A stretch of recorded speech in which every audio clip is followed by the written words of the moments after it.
গত কয়েকদিনের টানা বর্ষণ এবং উজানের ঢলের কারণে কিন্তু রংপুরের যে উত্তরাঞ্চলের যে নদ নদীগুলো, বিশেষ করে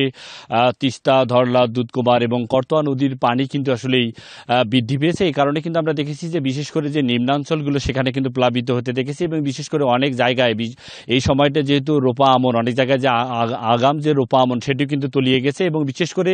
শীতকালীন সবজি উঠতি ফসল কিন্তু সেখানে কৃষকের তলিয়ে যাওয়ায় কিন্তু আসলে কৃষক অনেকটাই হতাশার মধ্যে রয়েছে। এবং বিশেষ করে আপনাকে জানিয়ে রাখি যে তিস্তার যে ডালিয়া ব্রিজ পয়েন্ট রয়েছে সেখানে কিন্তু আমরা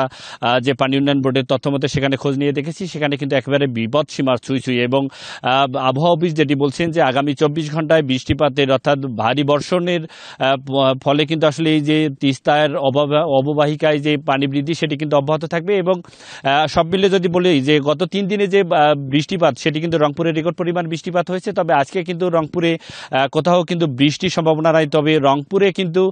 যে বৃষ্টিপাত হবে কিন্তু সেই বৃষ্টি কিন্তু আসলে খুবই নিম্ন হবে এমনটা কিন্তু আবহাওয়া অফিস বলেছে, তবে মেঘাচ্ছন্ন কিন্তু আকাশ রয়েছে। তবে সব মিলিয়ে যদি বলি যে রংপুরের সবগুলো নদীতে কিন্তু আমরা পানি বৃদ্ধি পেয়েছে সেটাই দেখেছি এবং বিশেষ করে এখানকার যে চরাঞ্চলের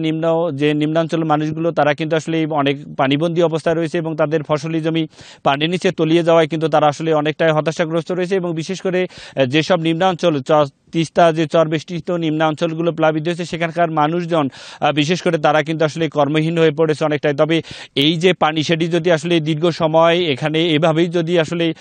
পানি বাড়তে থাকে তাহলে কিন্তু তাদের যে দুঃখ দুর্দশা সেটি কিন্তু শেষ থাকবে না। এবং তারা যেটি বলছেন যে তিস্তা পাড়ের মানুষ দীর্ঘদিনের যে তাদের প্রত্যাশা তিস্তার যে বেড়িবাঁধ নির্মাণ সেটি যেন খুব দ্রুত সময়ের মধ্যে,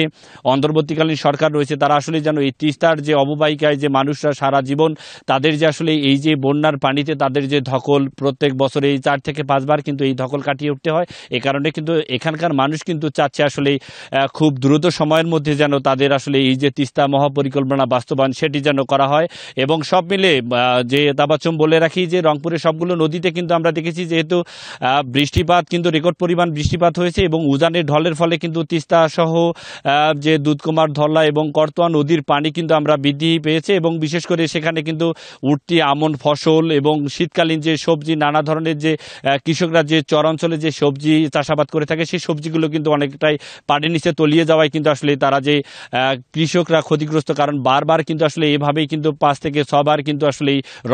রংপুর অঞ্চলের যে তিস্তা চর বৃষ্টিত যে নিম্নাঞ্চলগুলো প্লাবিত হওয়ার ফলে এখানকার কিন্তু কৃষকরা অনেকটাই ক্ষতিগ্রস্ত হয় এবং